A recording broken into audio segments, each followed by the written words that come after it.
Hey there, comic book fans. Back from the comic shop again this week. And only 4 comics this week. And I picked a couple things up off the shelf. I've got more library books this week than comics. Comic shop news I've got, though. Look, it's the Joker. Joker cover, comic shop news. This one will be worth $1 million. What do we got? The Joker 50th anniversary 100-page spectacular. Is that a 5? 80th. It's like I couldn't read what that number was because it's half in black and half in white. Pointy claws and grim guffaws and pair of 80th anniversary specials. All right, I'll read this one. See what's in it. I think it was 2 weeks ago that was all Marvel. Is this an all DC one? Well, see lots of DC stuff in here. Oh, there's a Marvel thing, so it's split up, but we'll give that one a read. And what came in my bundle today? 20XX issue 3. Jonathan Luna and Lauren Keeley. Liked the first issue. Second issue was a little wordy for me. There was a lot of exposition. We'll see what's going on with this third issue. It's basically a mutant story is going on. There's a pandemic going around the world. And it kills like 98% of the people who catch it. But if you live, you get mental powers. You can move things with it. You get superpowers, basically. Mental superpowers, where you can do things with your mind, whatever the particular power happens to be. But the powers are all outlawed. And if you use the powers, you go to jail, I guess. But it's about, this woman, it happened to her. Now she's joining the Society of Survivors and yada, yada, yada, yada, yada. Pretty good, the first issue. Second issue, we'll go with the third issue. We'll see. But it's probably a 12-issue limited series, so I'll stick it. If I could stick out that other one, which I didn't even like that much, I can't even remember the name of it now, I can stick out this one. Then the other thing that was on my pull list was Tartarus #1. Extra thick issue, $6, which reminds me, I didn't realize last week I got the Aftershock book I bought the first issue of was a $5 book. I didn't realize until I got it home, because it was only on the back cover, real small there. And I looked at the other new Aftershock book this week, another #1, and it was $5. So Aftershock is sneaking some $5 first issues in on us. But I ended up not getting that one. Adler is what I liked from last week, the Irene Adler book. I liked the art on it. It was kind of a cross between Richard Corbin and Walt Disney. And it's kind of the League of Extraordinary Gentlewomen, because it's all women in this one, and they're all from 1890, whenever Irene Adler was around in the Sherlock Holmes stories. I think Jane Eyre is one of the characters, too. And Little Orphan Annie is a character, and a few others. I forget who. But like I said, I liked the art in it. The writing was okay. I liked the art, so I'll give that one a try. And this one, I remember, I have no idea what it's about. But when I get a weekly list on final order cutoff that tells, from my comic shop, that tells me what's coming in a month and a half. And if I want to order anything, this is the last chance to put it on my pull list. And this was the only comic on my pull list. So I know I looked through for other things to buy, and this one must have caught my eye in the preview of it. And I was like, all right, I can afford a $6 comic that week because I only have one comic on my pull list. Don't remember what it's about. Don't remember what it is about it that caught my eye. The art looks pretty cool. That's about a 60-pager. For $6, which is pretty good. Like I said, I don't mind paying. If you're gonna make a first issue, make it extra size for extra money. But I don't know about that Aftershock one, sneaking in an extra $1 on the first issue. I wasn't fond of. And I didn't have this on my pull list, but I saw it on the shelf, and I was like, all right, I'll get it. It's Machine Man #1 from the 4-issue miniseries. I think I still have this miniseries somewhere in my shelf, and it's Herb Trimpe pencils with Barry Windsor Smith inks. So it looks really Barry Windsor Smith-ish.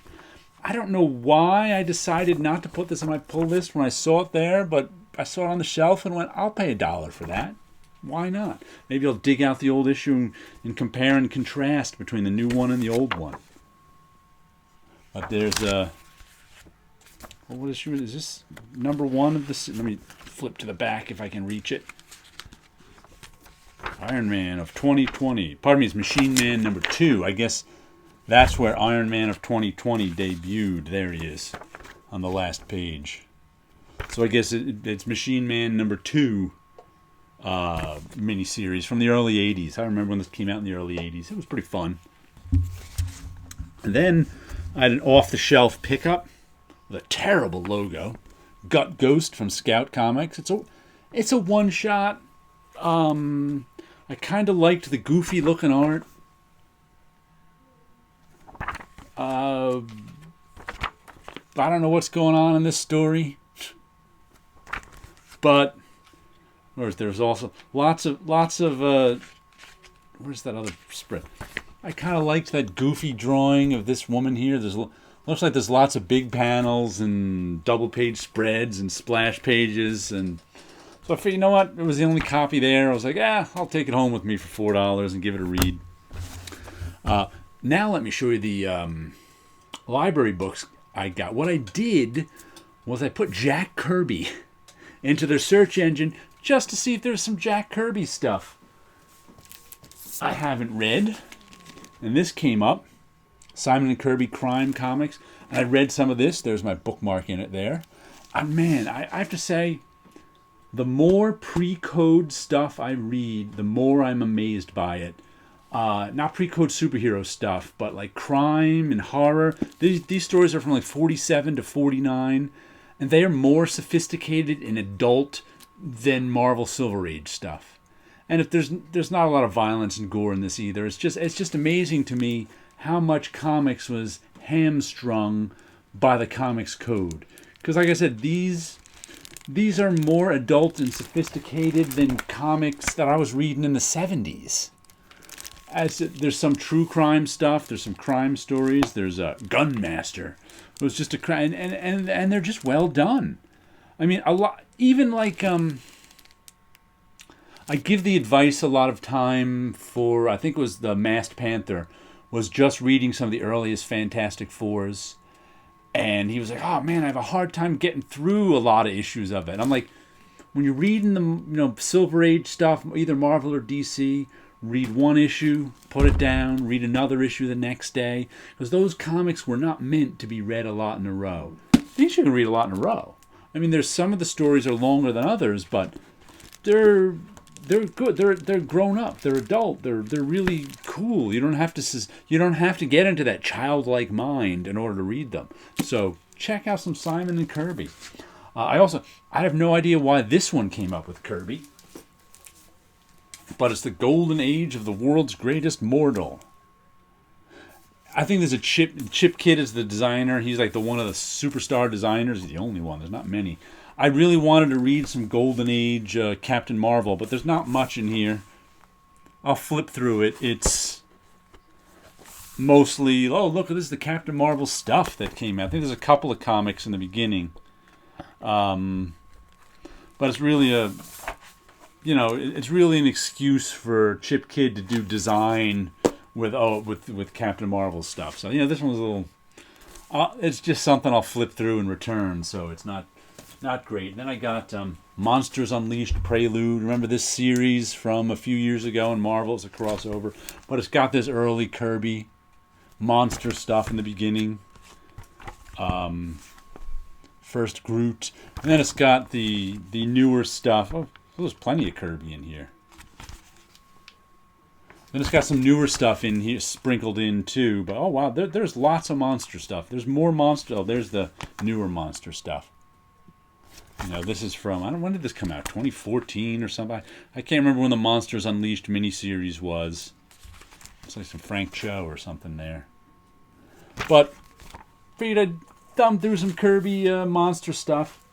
Then I picked up X-Men Epic Collection. There's like issues 1 through 23 of the X-Men.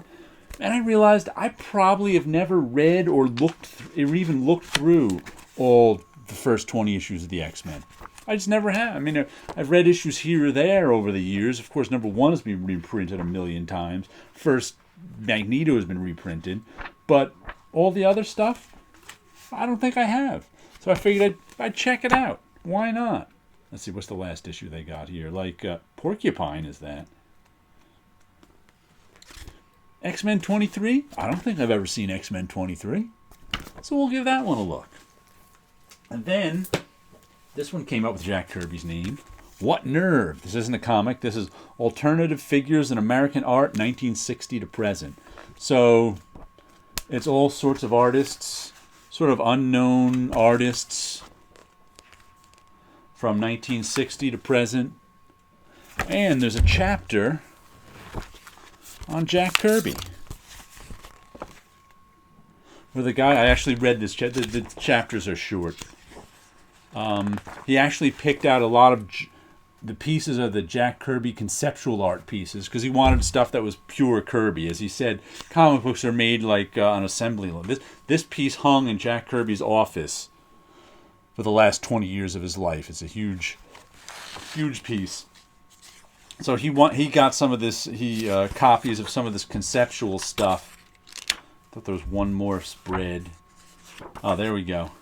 Just because he wanted pure Kirby. So Kirby did everything on these.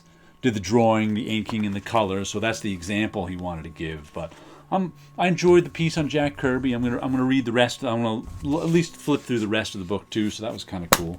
And since I was getting Jack Kirby stuff, I decided to get something by the Jack Kirby of Japan. What's his name? Osamu Tezuka. He's the Astro Boy guy. And this is his Life of the Buddha. And it turns out there's like 9 or 10 volumes of this. I just got the first volume.